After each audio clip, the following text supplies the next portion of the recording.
Folks, this is the AM News Bulletin on the AM Show. Let's begin from the aftermath of election 2024.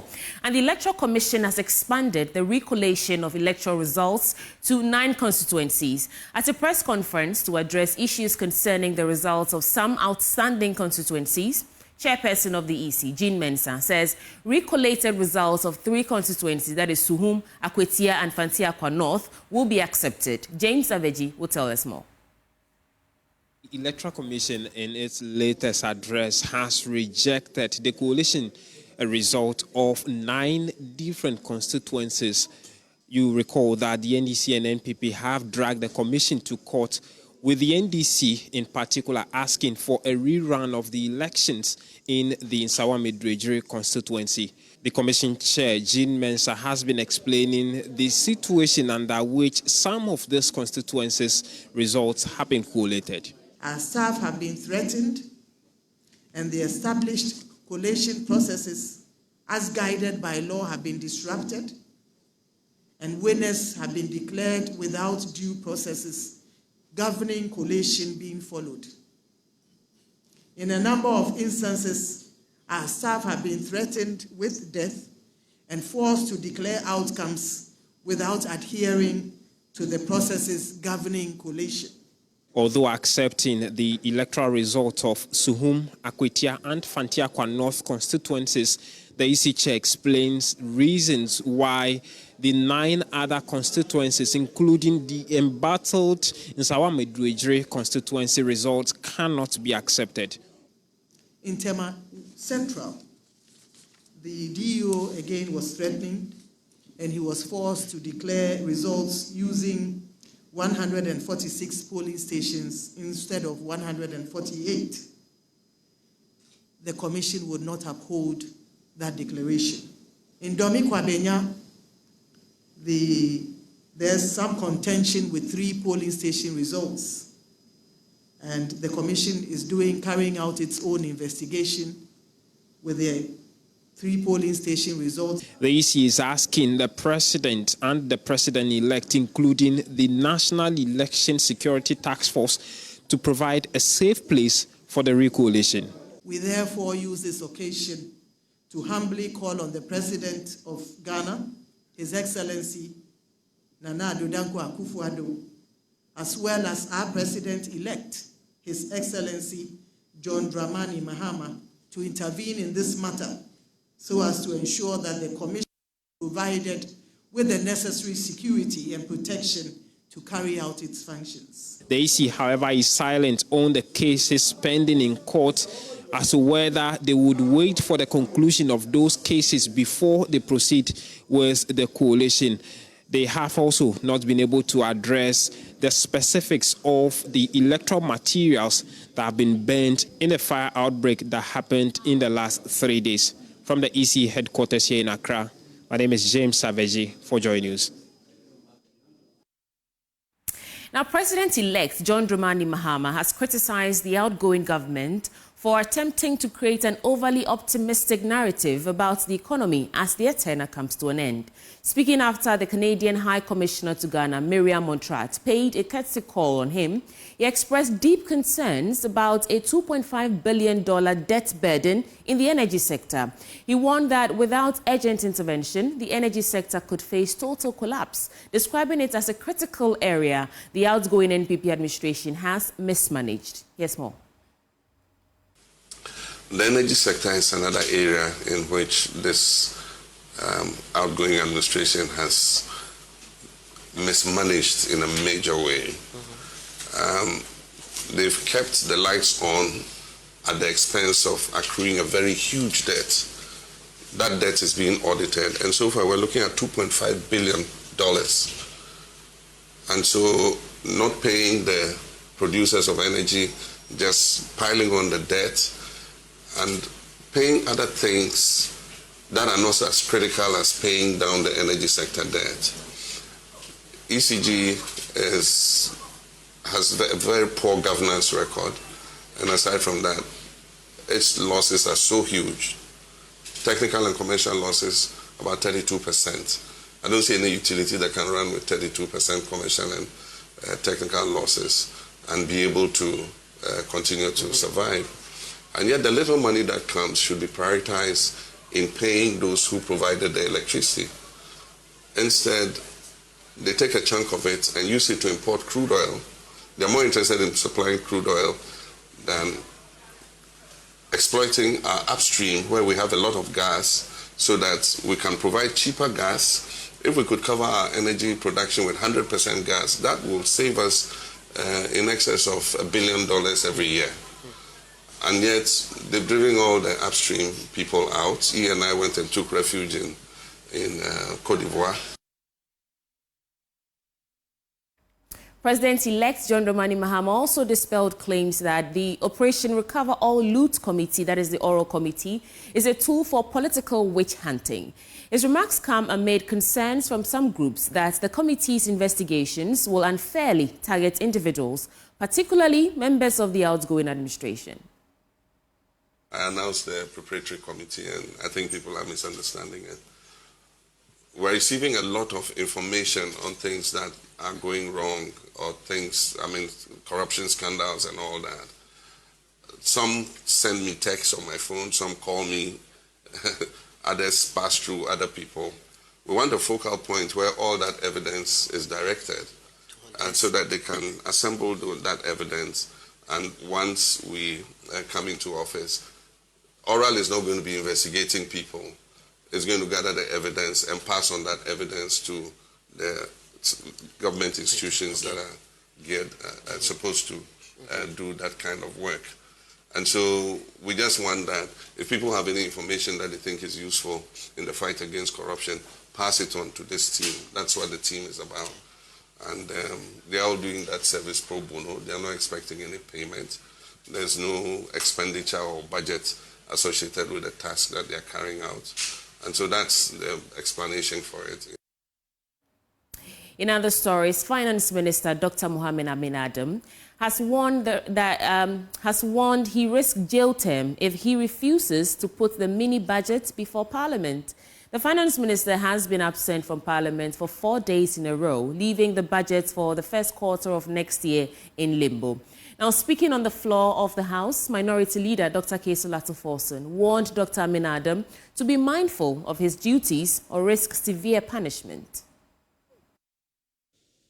The expenditure in advance of appropriations for January to March 2025, the Speaker, can be laid by any member on behalf of the Minister responsible for Finance. The Speaker, copies are before us. I have a copy. The Speaker, I'm sure you also have a copy. And I think this is not the presentation itself. It's laying of papers. The Speaker, there are occasions, instances that papers have been laid on behalf of a Minister of State. In the same vein, we have a Minister for Tourism before us. The Speaker, he is the available leader, and he's a Minister for Tourism, a Cabinet Minister. The Speaker, I urge him to lay it on behalf of the Minister responsible for Finance. But if you don't want to do it, I can do it on your behalf. The Speaker, I also want to convey to the Minister and His Excellency the President that the Constitution places an obligation on the President to present to this House before the year ends expenditure in advance of appropriation for the first 3 months of the year 2025. And this is Article 80. The Speaker, aside that, the PFM Act, the Public Financial Management Act, places a responsibility on the Finance Minister to act on behalf of the President to present the estimate before us. And there are severe penalties for not doing it. There are severe penalties for not doing it, including a jail term. Severe penalties. So I just want to caution those in office to be aware of the constitutional provision and also to be aware of the PFM Act. And now, but the majority side have been explaining that the minister will be in the House today to submit the document. Appropriation on account from January to March 2025. It's an important document.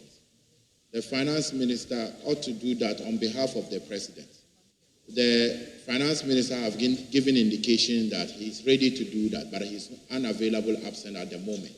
So tomorrow it can be laid and taken, but for us to say that a different minister should do that. This is a very important document. Without authorization, neither does he have any indication to do so. Mr. Speaker, as a deputy majority whip, I can say that I have had that conversation, and the finance minister will do that tomorrow.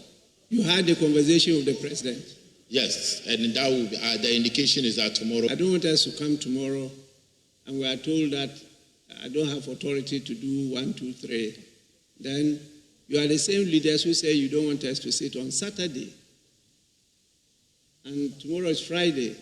If we don't do that, it means that this item might not be taken by the House before we transit to the next government. And you know, it's very easy to do it. The next government can come on the next day if they come and present it, and the House will have to work on it, and it is done. And you will be setting a very bad precedent. You know, you'll be setting a very bad precedent, and it's not for your health.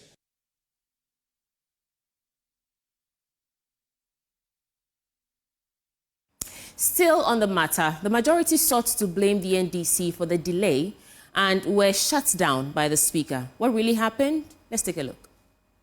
Today, we are talking and reminding each other about the law. We should do that. We had come, the majority had recalled Parliament purposely to do this.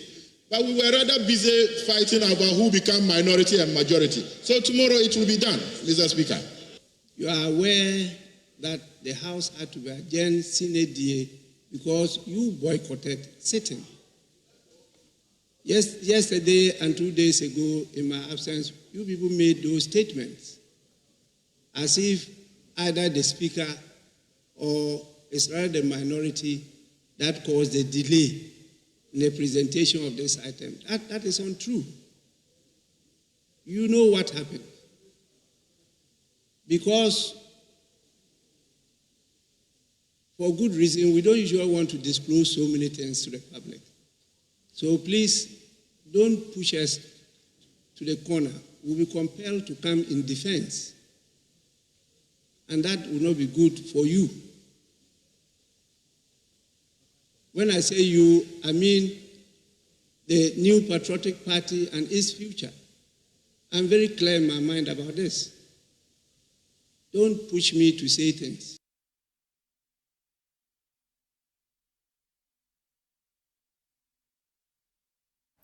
That there is the Speaker of Parliament. Now, in other stories, the 2024 flag bearer of the New Patriotic Party, Dr. Mamudu Bawumia, has suggested that their campaign faced a significant communication disadvantage during the December 7th presidential election, largely due to the National Democratic Congress's dominance of key traditional media outlets.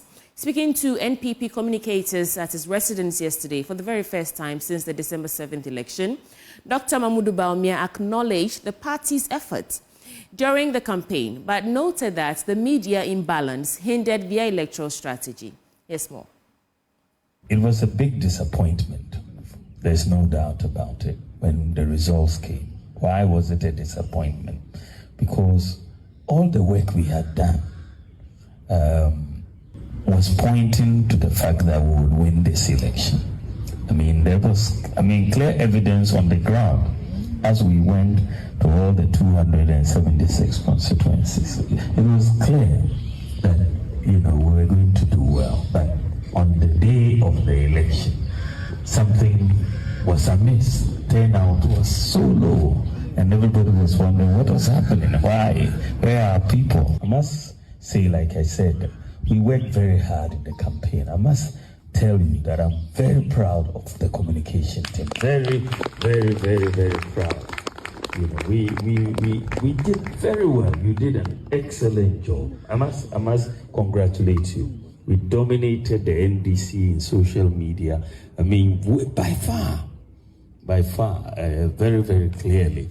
And we were working against their ownership of or support from key media houses, isn't it?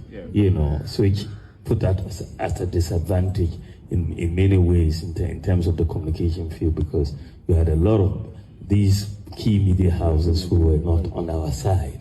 And so we had to, but you fought very hard any time you had the opportunity. I've been following the communications very closely over the campaign because I wanted to know how things were going across the space. Let's do some other stories now. The Accident Victim Support Ghana is expressing concerns over the increase in number of road crashes recorded in 2024. According to the organization that is focused on giving care to accident victims, the number of distress calls received this year increased to an average of 13 per day compared to the 9 received in 2023. A situation they say is worrying. Executive Director of the NGO, Juliet Osei-Kranting, made this revelation at a prayer and awareness creation campaign at the VIP station in Accra. Prince Kwame Kuduga has more in the following report. According to data from the National Road Safety Authority, 1,237 people died from road crashes between January and June 2024 and 7,561 sustained injuries within the same period. Executive Director of the Accident Victim Support Ghana, Juliet Osei-Kranting, says the situation is worrying. Our office received a minimum of 13 calls for help. A minimum of 13 calls. Compared to last year, we're receiving about 9, 10. But yes, 13 calls a day. A minimum of 13 calls a day. That is what we receive. And it includes those who are in distress. That is our main source of worry now. Road safety campaigner Reverend Cyril Crabb urged drivers to be extra cautious, especially during the Christmas festivities, to avoid a surge in road accidents. Going into this festive season, yes, we are praying, but we must also be on the lookout for these things. One, we need to maintain our cars. Overspeeding is another cause, because for cashing in, drivers would want to overspeed on our roads, to rush in and rush out. This is the time that you don't even have to think of rushing in, because you will still make your money. You will still make your cash. And so don't think because you want to cash in, because there are people in town, you want to rush and then drop them and come back. Take your time, rest, have car maintenance, lower your speed, and we are good to go. Drivers who took part in the session spoke to Joy News. I would advise them, drive tired is not good. Christmas is coming. You make sure you go slowly, you come slowly. When you are tired, tell the car when I'm tired, I'm giving to my friend a spare driver to go and come. So that next year we can see the driver, you're a car when I can see your car and your friend. So they need to be slow down and patient on the road. Prayers were said against road accidents on Ghanaian roads ahead of the Christmas holidays. Prince Kwame Kuduga's report for Joy News. Yes, Lord. Yes, Lord. On our roads, Jesus, taking advantage. Jesus of purpose. Holy Ghost, taking advantage. Jesus of bad road. Holy Ghost, taking advantage. Holy Ghost, of sport. Jesus of traffic lights. Jesus, Lord, Holy Ghost, we come again. Coming up next is Business Update, anchored by Benjamin Akakpo.